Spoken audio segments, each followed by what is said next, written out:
아버지 하나님 감사합니다. 오늘도 수요예배가 있고 또 교리 강론, 기독교 강요, 강독회, 또 성경 공부가 있습니다. 이 모든 일에 주여 우리에게 지혜를 주시고 은혜와 능력을 주시며 오늘도 진리의 하나님을 우리 영혼이 깊이 체험하고 오늘도 주님을 경외하는 그런 귀한 시간 되게 하소서.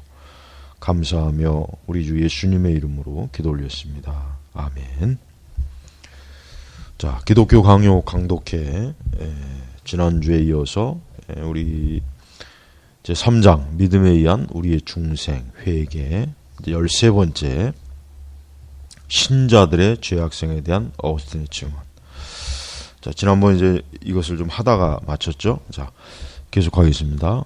자, 여기에서 그가 전혀 애매모호하지 않게 그것을 죄라고 부르는 것은 잘못된 오류가 방박되었고 진리가 강화되었으므로 비방당하는 것을 덜 두려워야 하기 때문이다. 마찬가지로 요한복음 설교에서 그는 논쟁하지 않고 자신이 이해하고 있는 대로 말하고 있다. 즉 만일 여러분이 육신으로 죄의 법을 섬긴다면 사도 자신이 그러므로 너희는 죄로 너희 죽을 몸에 왕노릇하지 못하게 하여 몸의 사육을 순종치 말고 로마서 6장 12절라고 말한 대로 행하라.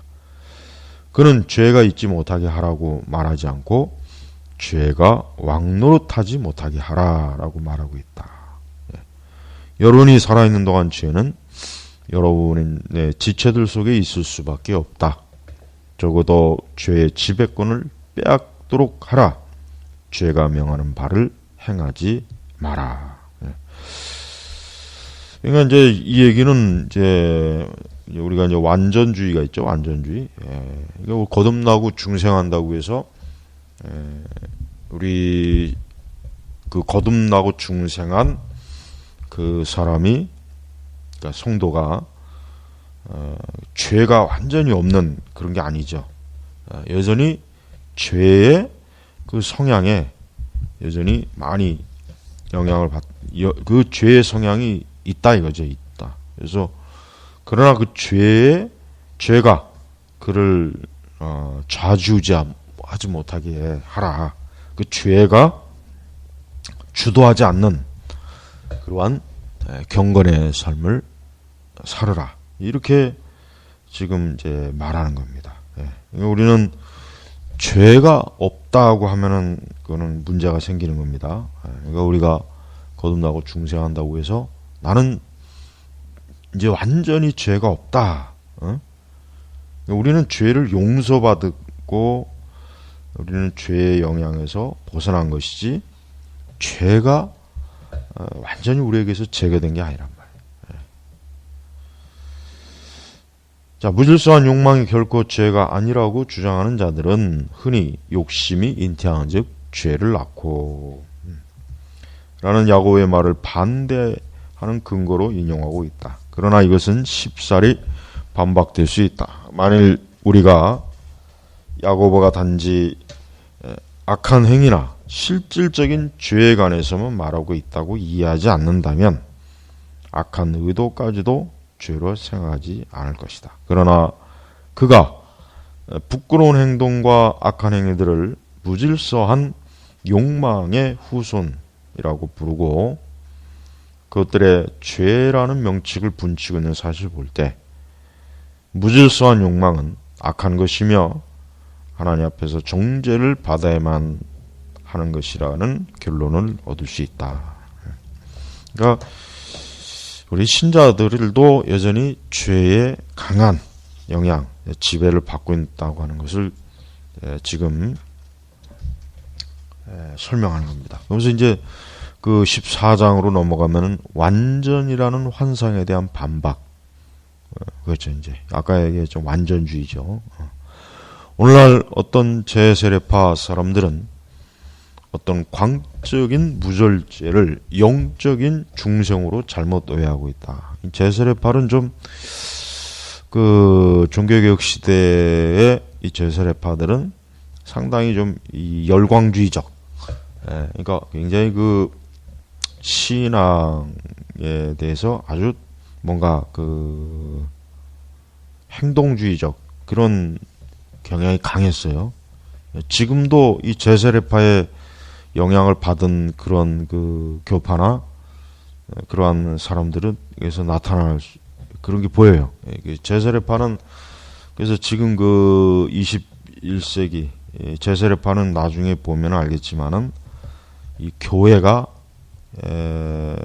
어떤 이 세상에 적극적인 사회 참여, 또 이제 교회를 급진적인 개혁을 하게 하는 그런 그 영향을 이 제세례파들이 많이 영향을 끼칩니다.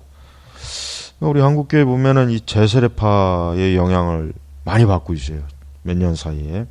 그래서 제세례파 계통의 신학자들, 또 그런 신앙의 도서들이 많이 쏟아져 나와요. 이 제세례파의 영향을 받게 되면은 상당히 문제가 많아요. 조심해야 돼요. 자칫하면은 굉장히 막 그 어떤 열광주의적이고 아주 그 뭐 순수한 신앙이냥 그렇게 보여줄 수가 있는데 어떤 개혁 측면에서 실제로는 이 제세례파는 기독교 사회주의자들이에요. 그러니까 이 제세례파들은 조심해야 된단 말이에요. 조심해야 돼. 그러니까 그거를 모르고 이 제세례파의 영향을 받은 사람들이 이 조직된 교회를 떠나고 부정하고 하나님이 세우신 이 거룩한 교회 질서를 막 흐트러 놓고, 그러니까 이 제세례파는 아주 저는 이단이라고 하고 싶어요. 이단. 그러니까 제세례파를 그 좋아하면 안 돼요.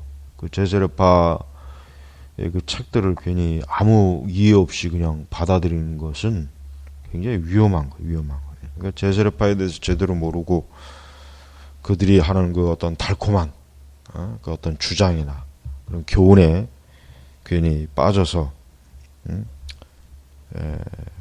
그 이단적 그릇된 그 신앙으로 나오면 안 되는 겁니다. 그들은 주장하기를, 이제 제세례파 제자들이에요.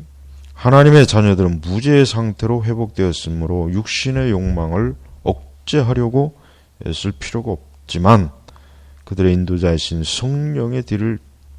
성령을 뒤따라야만 하는데 그의 활동하심 아래 있게 되면 결코 빗나가지 않을 것이라고 말하였다.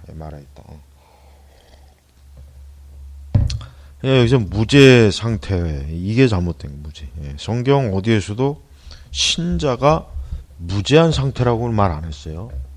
그러니까 신자가 그리스도의 피로 죄를 씻음 받고 새 사람이 된 거는 맞지만 죄가 없다.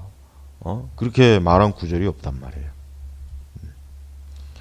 만일 그들 자신들이 이러한 독단적인 교리를 공개적으로 교만하게 나불거리지 않았다면 사람의 정신이 그렇게까지 미치게 되리라고는 믿기 어려울 것이다. 이것은 참으로 이상한 일이 아닐 수 없다.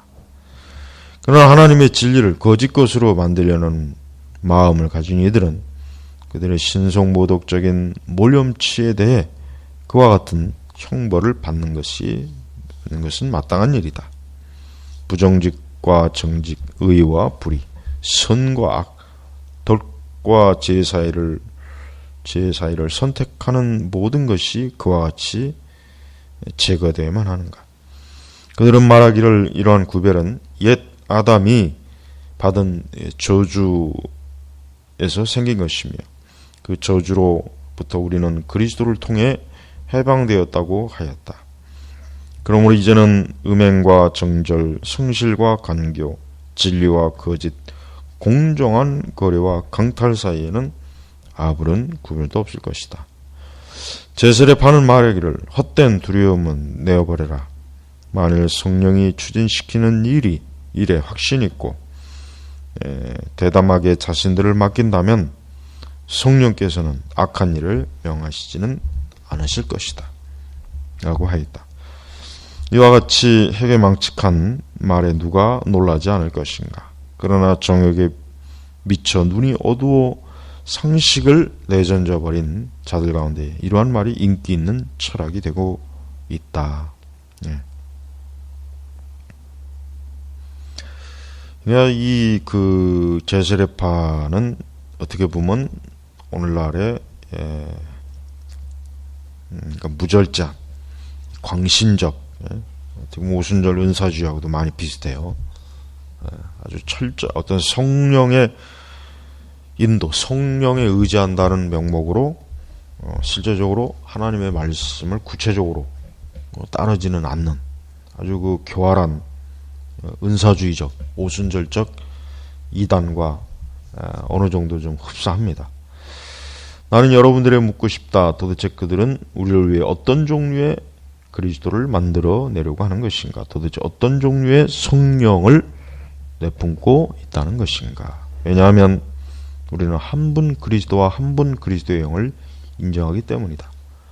그분에 대해서는 선지자들이 청거했으며 복음이 우리에게 계시된 대로 선포하고 있다. 그분에 대해 우리는 그와 같은 것을 전혀 듣지 못하였다. 성령은 살인이나 음행, 술취함, 교만, 다툼, 사기를 후원하시는 분이 아니라 사랑이나 겸손, 절제, 온화, 화평, 근신, 진실을 만드시는 분이다. 성령은 어지러운 분이 아니다. 선과 악에 대해 아무런 생각 없이 무조건 앞으로 돌진하는 분이 아니다. 오히려 지혜와 총명이 가득하셔서 의와 불의 사이를 올바르게 분별하시는 분이시다. 성령은 사람으로 하여금 방탕하고 무절제한 방종에 빠지도록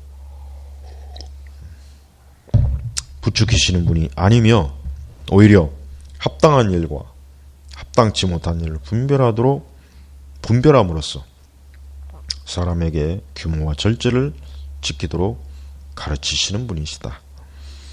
근데 우리는 무엇 때문에 이와 같이 맹수처럼 미쳐 날뛰는 것을 반박하는데 많은 노력을 기울여야 하는가? 그리스도인들에게 주의 영은 혼란을 일으키는 유령이 아니시다. 그런 유령을 그들은 꿈에서 만들어냈거나 다른 사람들이 만들어 놓은 것을 받아들인다. 오히려 그들은 성령에 대한 지식을 성경으로부터 진지하게 찾고 있는데 성경은 성령에 대해 두 가지 사실을 가르쳐주고 있다. 즉 첫째로 성령께서 성화를 위해 우리에게 파견되신 것은 우리로 하여금 부정과 더러움을 씻어버리고 하나님에게 순종하도록 하기 위함이다. 이러한 순종이 성립되려면 이러한 사람들이 고삐를 늦추어 활동할 수 있도록 하려는 무질서한 욕망들이 길들여지고 복종시켜야만 한다. 그러니까 우리가 결국 성령께서 우리를 신자들을 계속해서 성화시키는 거예요. 성화. 죄와 악으로 빠지지 않고 그릇된 곳에 빠지지 않게 하고. 그러니까 이 성령이 하시는 이 일을 우리 신자들은 영적으로 인식하죠. 영적으로 인식해요. 우리가 완전주의가 왜 오류입니까? 우리가 완전하다면 성령께서 우리 안에서 활동할 일이 뭐가 있겠어요? 활동할 여지가 없죠. 우리를 여전히 붙잡아 주시는 성령의 활동으로 인해서 우리는 죄와 악을 이기고 육적인 데 빠지지 않도록 하나님 인도하시는 거예요. 둘째로 우리는 성령의 거룩해 하심으로써 정결케 되지만 육신이라는 옷을 입고 있는 동안에는 많은 악행들과 연약함에 둘러싸여 있다. 그래서 우리는 완전과는 멀리 떨어져 있는 상태에 있기 때문에 꾸준히 계속해서 전진해야만 하며 또한 악행들에 얽매여 있지만 날마다 그 죄와 싸워야만 한다. 그래서 싸우는 거예요. 싸우는 거. 우리가 이렇게 죄와 싸우도록 성령께서 도우시고 함께 하시고 이끌어 주신 이 사실로부터 우리는 게으름과 경순함을 떨쳐버리고 세심한 마음을 살핌으로써 생각지 않은 때 우리 육신의 괴계에 빠지지 않도록 조심해야 한다는 결론에 이르게 될 수 있다. 그러나 아마도 우리는 사도 바울처럼보다 더 많이 진보했다고 확신하지는 못할 것이다. 사도 바울은 사단의 사절로 인해 여전히 고통을 당했으며 그로 말미암아 능력이 약한 데서 온전해짐을 체험했으며 또한 자신의 육신 안에서 육과 영 사이의 갈등이 벌어지고 있음을 솔직하게 묘사했다. 그러니까 우리는 사도행전이 아니라 우리는 바울 자신이 사도이자 그는 참 거듭나고 사도이지만서도 여전히 어때요? 자기 안에 육신의 이 요소로 영적 갈등 그런 일이 있다는 것을 로마서에서 솔직하게 얘기하잖아요. 우리 성도들이란 영적 관점에서 우리는 날마다 우리 자신의 죄와 싸우는 거예요. 투쟁하는 거예요. 그럼 우리 홀로가 아니라 성령께서 이끄시고 도우신단 말이에요. 우리가 그래서 날마다 성령이 충만해야 되는 것입니다. 예, 오늘은 여기서 기독교 강요 강독회 마치겠습니다.